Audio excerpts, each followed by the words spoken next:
Based on the results of last season, there obviously had to be some changes, but what did it mean to you personally that the coaches looked at you and not only wanted you to stay around, but wanted you to be a leader on this defense? Well, it meant a lot to me. I've stuck at Mississippi State through everything because one thing that I love is loyalty, and I feel like the fans in Starkville are awesome, and just feeling that feeling from the coaches, it just made me want to stay and be that place that they wanted me to be. What was the last year like for you? I mean, you go from kind of taking your lumps as a freshman to last year you're leading the SEC in tackles.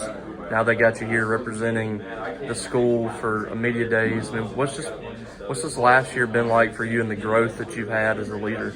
I've really grown a lot more mentally than I would say physically, which I've put on some weight and stuff, but I'll say mentally just overcoming a bunch of stuff, like obstacles that I dealt with my freshman year and then coming into my sophomore year.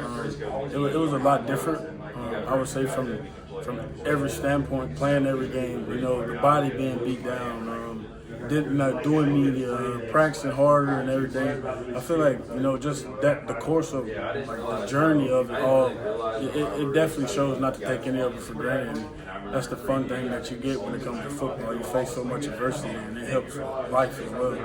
We talked a lot this offseason about your role, and you played safety. And it seems like you're playing a little more in the box maybe this year. What does that look like for you this year, you think? I feel like it'll be a lot similar to last year. Depending on teams we play, it'll vary. Based on call, it'll vary. So, just depending on how Coach Hustler wants to use me, I'm going to be that piece for him.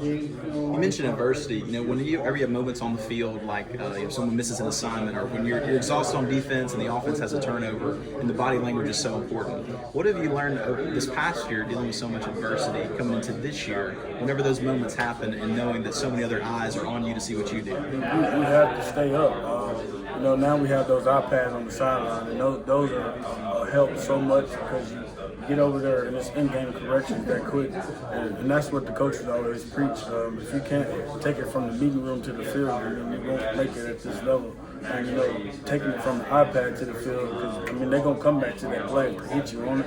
So just keeping that good body language means a lot because you look at the freshmen that's coming up. If they see you, down and out, it's not going to be good for them. A lot of talk has been made about the different coaches and the additional coaches on defense. What do you think makes a good coach on defense? Someone that comes with energy and juice every day, which like Coach Hustler, and someone that's going to coach you, but also tell you the real. And that's one thing that Hustler does. Really, all our coaches defensively that I really love, they're going to come with that juice and energy every day. And they're going to coach you, but also treat you like a son. So it's awesome.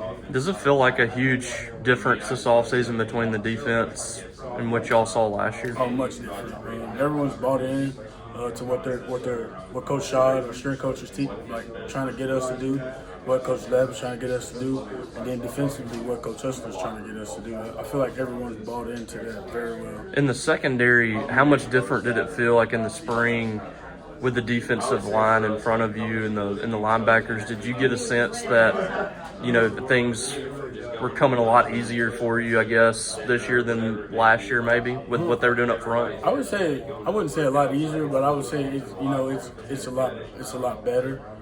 We got some guys that's going to get after the quarterback, and that's what I keep talking about, the transfer portal. It's good things about it and great bad things about it. I love the fact that you can go in and get guys like we got that's going to come in and work, and they're ready to play. And, they played at high levels. They had a great season last year at their old school, so it's just good to have them in Starkville. Get this back to D-line. Isaac, Coach was just telling us a second ago that the place that he wants to see the team step up to that next level is the defense. What kind of is your mindset or the group's mindset, knowing that that's an area that he's looking to keep doing what you're doing and to do even better? Well, I feel like last year we were last in every category defensively, and no one likes that.